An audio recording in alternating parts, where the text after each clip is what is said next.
Welcome back. Before the break, you saw a demonstration of the Mangalacharan dance. No doubt you've been admiring the costumes. Can you explain a little bit about it? Sure. So the costume is made out of a sari, silk sari, from the state of Orissa. A lot of the borders that you see are significant to the style of Orissa's silk saris. And it comes into different sections. So you have the pant section, you have the fan on the bottom, you have the cumber belt, and then you have the achal that's on the top. In Odissi dance, we specifically use silver jewelry because that's what was done in the temples and that. So the silver jewelry, you see the big belt.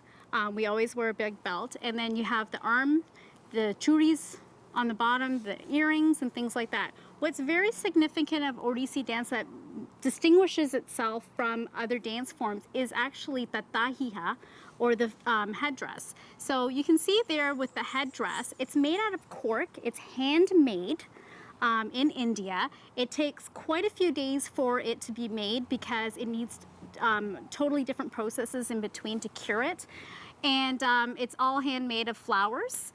And as you can see, there's many parts to it. So there's the two parts on the bottom, the main frame, and then we have a little bit of a kind of like a crown on top there. That's a different piece. And so this is the basic outfit of Odissi dance that you would see. We wear many different colors depending on what type of dance we want or what kind of mood that we're in. Certain colors signify certain things. So if you're doing an abhinaya or an expressional dance, you might wear blues or pinks and things like that. So it just depends on personal choice. Now I noticed this is a very expressive dance. I noticed that even her eye movements and her gazing. Yes. And with that, there's a lot of makeup involved. I noticed there's makeup and there's henna on her hands as well.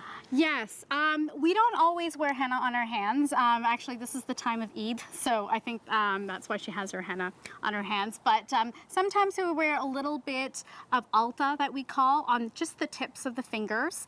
And as for the makeup, we like to accentuate the eyes and the bindi in the middle with the red and the white around it. And yeah, so basically you also have the ghungaroos, which are on the feet, the bells. And there's different types of bells that we use. So those are one type, or sometimes in the traditional way we wear the rope bells. But those are very difficult to wear, and mostly senior dancers wear those because they have a tendency to fall off and they really, really hurt. So sometimes we don't want the kids to be in pain, so we let them take those types where there's like cushion in them. Again, very intentional. Is this Yes. jewelry coordinated with music at all when she does some of the movements? Well, feet movements are always like that, so you're always coordinating with the music, you're always coordinating with whatever's going on.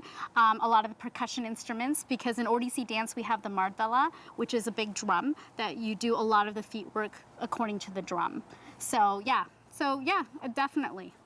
So this was an introduction dance. How Yes. long would a recital be if it was a full recital? Usually a couple of hours. There's different parts of dances. So you have the Mangalacharan, you have Botu, which I'll be demonstrating a little bit later, which is a pure dance. You have Pallavis, which are based on ragas, North Indian ragas. And then you have Abhinaya, which are expressional dances based on Gita Govinda. A lot of Krishna and Radha kind of ideas and things like that.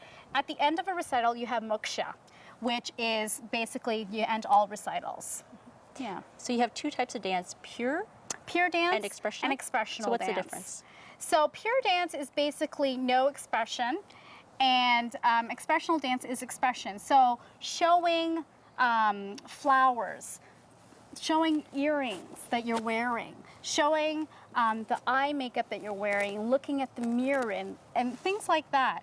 With pure dance, it's mostly of the temple postures, and it doesn't really have any significance, but it's more feet work and more postures that you would see. Yes. So you have one last demonstration that you're going to show us? Yes. And what is that called? It's called Botu Nritya. It's based on the temple poses that you would see if you went to any temple in India, in Odisha specifically. And this is what Odissi dance is derived from. Okay, so we'll end the show there. Thank you so much for watching South Asian Living. Shimona's going to show us one last dance.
धा धा धड़ तक ता हम झम